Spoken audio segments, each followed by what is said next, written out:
ایک شخص آتا ہے وقت کے حاکم سے سوال کرتا ہے کہ مجھ پر غسل واجب ہوا ہے لیکن پانی نہیں. وقت کا حاکم کہتا ہے تو کوئی ضرورت نہیں ہے، نماز نہیں پڑھو. وقت کا حاکم مسند رسول منبر رسول پہ بیٹھا ہے، سادہ سا شرعی مسئلہ نہیں آتا تھا. اس وقت جناب عمار یاسر اٹھے کہ تجھے یاد نہیں فلاں جنگ میں کسی پر غسل واجب ہوا تھا، پانی نہیں تھا، رسول خدا نے کہا تھا تیمم کرو. کہاں میں بھول گیا تھا. تو جہالت کیوں نہ پھیلے عالم اسلام میں.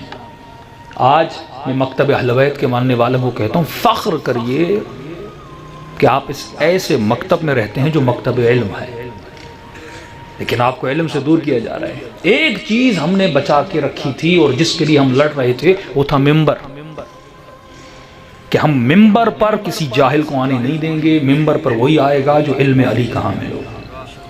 یہ شرط تھی نا ہمارے یہاں. ہم کہتے ہیں کہ عادل کی جگہ پہ عادل، جاہل کی جگہ پہ جاہل، امام کی جگہ پہ امام، عالم کی جگہ پر عالم بیٹھے گا. یہ عقیدہ تھا. اسی ممبر کو تباہ کیا جا رہا ہے. آج دوسرے مکاتب کے مسلمانوں کی نسلیں تباہ ہو رہی ہیں، کمپلیٹلی تباہ ہو رہی ہیں، کیونکہ جب وہ اپنے مولویوں کو لڑتا ہوا دیکھتے ہیں وہ دین سے بیزار ہو جاتے ہیں. آج اکثر مسلمان کی نسل یا لبرل بن رہی ہے یا سیکولر بن رہی ہے. وہ صرف 5 وقت کی نماز مسجد میں پڑھتے چلے جاتے ہیں، ان کی شادی میں اسلام نظر نہیں آتا. یہ وہی شائبہ تھا جس کو امام حسین بچانا چاہتے تھے. وہی دین جو مسیحیت کا ہے کہ عبادت اپنی جگہ پر، گناہ اپنی جگہ پر، ان دونوں چیزوں کو مکس نہیں کرنا. وہ بھی ویکلی ایک دن چرچ میں جاتے ہیں، عبادت کرتے ہیں، لیکن باہر آ کر شراب پیتے ہیں، سب کچھ کرتے ہیں. یہی چیزیں آج مسلمانوں میں پائی جاتی ہے کہ رمضان میں ہماری وہی ایکٹریسز دوپٹہ پہن لیتی ہیں، رمضان ختم ہوتا ہے پھر ڈراموں میں جا کے ڈانس بھی کرتی ہیں. یہ وہ دین آپ کو دینا چاہتے ہیں جس دین میں گناہ بھی ہو، جس دین میں شراب بھی ہو، جس دین میں زنا بھی ہو، جس دین میں نماز بھی ہو اور جس دین میں دعا بھی ہو. وہی دین جو یزید کے پاس تھا. یعنی شراب بھی پیو، زنا بھی کرو، نماز بھی پڑھو. لیکن اہل بیت فرماتے ہیں دونوں چیزیں کبھی مل ہی نہیں سکتی. نمازی نمازی ہوتا ہے، شرابی شرابی ہوتا ہے.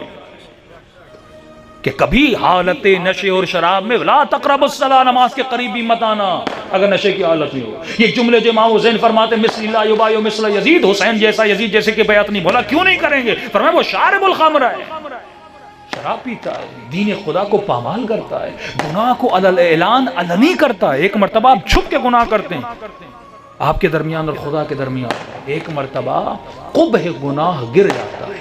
ایک جوان دوسرے جوان کو فخر سے اپنے گناہ کا ذکر کرتا ہے اور خوشی کا احساس کرتا ہے. یہ کالجز میں، یونیورسٹیز میں ہوتا ہے کہ میرے اتنے نامحرم خواتین کے ساتھ تعلقات ہیں. یہ لفظ گرل فرینڈ اور بوائے فرینڈ جو آیا، اتنے میرے تعلقات ہیں. فخریہ کہتا ہے، فخر کرتا ہے، اور وہ حسرت کھاتا ہے کہ میرے پاس یہ رشتے نہیں ہیں. یعنی گناہ کے نہ ہونے پہ وہ جوان حسرت کھا رہا ہے. کانفیڈنس لیول دیکھیے. ایک باپ کہتا ہے کہ میری بیٹی جب سینٹر پہ پڑھنے جاتی ہے تو ٹیچر کہتا ہے کہ آئی کانٹیکٹ برقرار کرو، کانفیڈنس نہیں ہے تمہارے وجود میں. وہ بیٹی کہتی ہے کہ میں نامحرم کو کیسے دیکھوں گا؟ نہیں، تمہارے اندر کانفیڈنس نہیں ہے. اگر تمہیں کانفرنس دینی ہے، اگر تمہیں اپنا کوئی علمی مقالہ پڑھنا ہے تو آئی کانٹیکٹ ہونا چاہیے. کہتے بیٹی کہتی ہے نہیں، میرے مولا نے منع کیا ہے، آئی کانٹیکٹ حرام ہے. کہا نہیں، پھر تمہارے وجود میں کانفیڈنس نہیں ہے. میں نے کہا نا ایجوکیشن سسٹم کو ایسا بنائیں گے کہ حیا ختم ہو جائے گا. ایجوکیشن سسٹم کے معیار وہ بنائیں گے کہ آپ کے وجود سے حیا اور شرم کا نام ہی نہیں رہے گا. جوان کو برا نہیں لگے گا دوستی کرنے میں، نامحرم سے تعلق بنانے میں، واٹس ایپ پہ چیٹ کرنے میں، فیس بک پہ فرینڈز بنانے میں. وہ دنیا کریٹ کر رہے ہیں جو امام زمانہ سے بہت دور ہے. وہ دنیا کریٹ کر رہے ہیں جو کربلا سے بہت دور ہے. کربلا صرف 1 گھنٹے کی مجلس کا نام نہیں ہے، کربلا ایک فکر کا نام ہے جو آپ کی زندگی میں نظر آنی چاہیے. صلوات پڑھیں محمد و آل محمد.